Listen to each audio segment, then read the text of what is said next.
এখানে দেখবেন সবচাইতে বড় সমস্যাটা হলো যে এই মামলাগুলোতে বিচার করার আগে যাদের স্বীকারোক্তিমূলক জবানবন্দি নেওয়া হয়েছে তারা কেউ কেউ 410 দিন পর্যন্ত টাস্কফোর্স ইন্টেলিজেন্স বা টিএফআই সেলে বন্দী ছিলেন।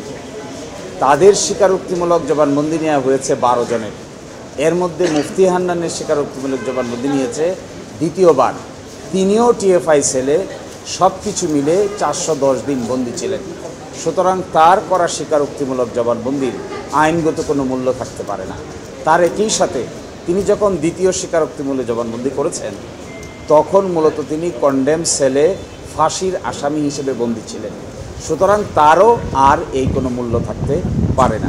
মোর ইন্টারেস্টিং, এই 12 জনে যে করেছেন এই 12 জনের কনফেশন একসাথে মিলিয়ে পড়লে আমরা দেখাবো আগামীকালকে পড়তে, একসাথে মিলিয়ে পড়লে একটার সাথে আরেকটাকে আপনি মিলাতে পারবেন না।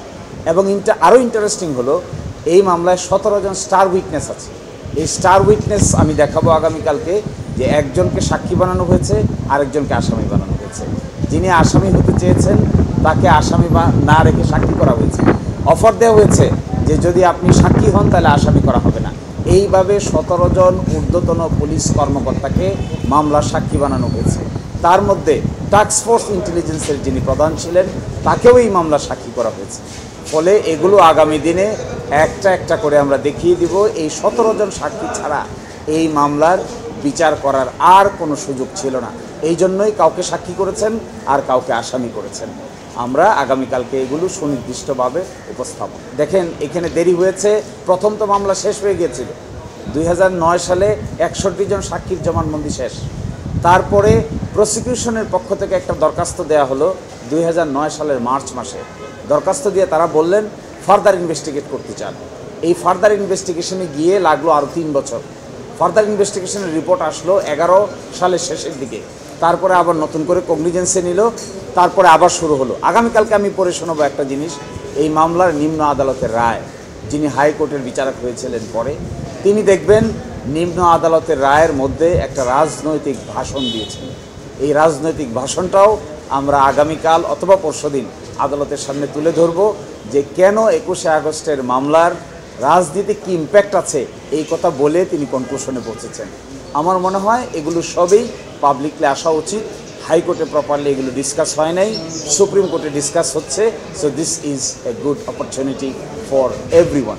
এটা হলো ডাবল জিওপার্টি, এটা ডাবল ট্যাক্সেশন, এটা ডাবল জিওপার্টি যে এটা আসামির প্রতি অবিচার করা হয়েছে। কারণ আমি অপরাধ করেছি, অপরাধের জন্য একটা বিচারই যথেষ্ট, কিন্তু এই দুইটা বিচারের নাম করে এই আসামিগুলোকে আপনার দুইভাবে একই মামলায় দুইটা বিচার করে দুইটাতে ফাঁসি দেওয়া হয়েছে। সেভেন মার্ডার কেসটা এখানে বিচারাধীন, ওটা সম্বন্ধে এত বেশি বলা যাবে না। তো 7 মার্ডার কেসে যেটা 4 জনের মার্ডারের জন্য একটা, 3 জনের মার্ডারের জন্য একটা, আমি লয়ার ছিলাম সেটার, আমার মনে আছে। না না, এটা কেউ বলতে পারে না, এটা আসুক, দেখা যাক কোর্ট কী রায় দেয়। তবে মামলা আপনার রায় দেওয়া বিচার করাটা, বিচার নিশ্চিত করাটা এটা রাষ্ট্রের দায়িত্ব। তো রাষ্ট্র যদি তার ইনভেস্টিগেটিং এজেন্সির মাধ্যমে সেটা ভুল করে এবং যদি ভুল হয়ে থাকে তার জন্য যদি ব্যর্থ হয় তার জন্য আমরা আসামি পক্ষ আমরা কি বলবো, আমাদের তো কোনো এটা জবাব নাই। তারপরে 2011-তে উনি কন্ডেম সেল থেকে এনে তাকে দিয়ে সেকেন্ড কনফেশন করে ওই কনফেশনে তারেক রহমান সাহেব এবং লুৎফুজ্জামান বাবর বা অন্য যারা আছেন তাদেরকে আনা হয়েছে। এবং আমরা বলছি যে একটা মামলায় একজন ফাঁসির দণ্ডপ্রাপ্ত আসামি তাকে সরাসরি কন্ডেম সেল থেকে ম্যাজিস্ট্রেটের কাছে নিয়ে যে কনফেশন রেকর্ড করা হয়েছে এই কনফেশন আইনত টিকতে পারে না। এবং ফাঁসির কার্যকর হলো এই মামলাটার 342 আগেই তার ফাঁসি কার্যকর করে ফেলেছে। কাজেই আমরা এটা দেখিয়েছি যে আপনার তার কনফেশন বিবেচনায় আনা যাবে না, এই জন্য যে তাকে বিচারের শেষ সুযোগটা দেওয়া হয় নাই। Thank you. এটা আমরা এখন বলতে পারি না, এটা আদালত কী করে সেটা মাননীয় আদালতের এখতিয়ার। Thank you. আমাদের প্রত্যাশা হলো হাইকোর্ট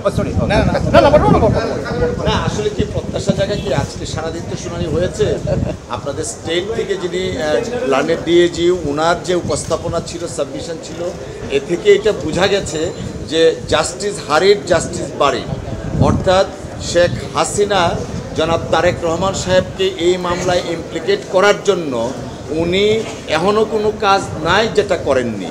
অর্থাৎ মামলার অবস্থা দৃষ্টি মনে হয় যে আইবি রহমান সহ 24 জনের যে আনফর্চুনেট ডেথ হয়েছিল, শেখ হাসিনা নিজে আইবি রহমান হত্যার বিচার হোক সেটা চায় নাই।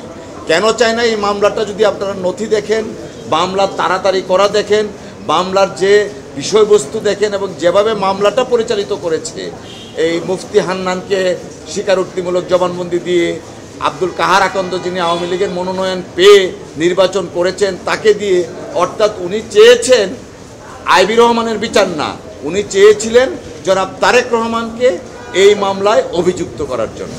এই কারণেই বললাম জাস্টিস হারিড, জাস্টিস বারিড।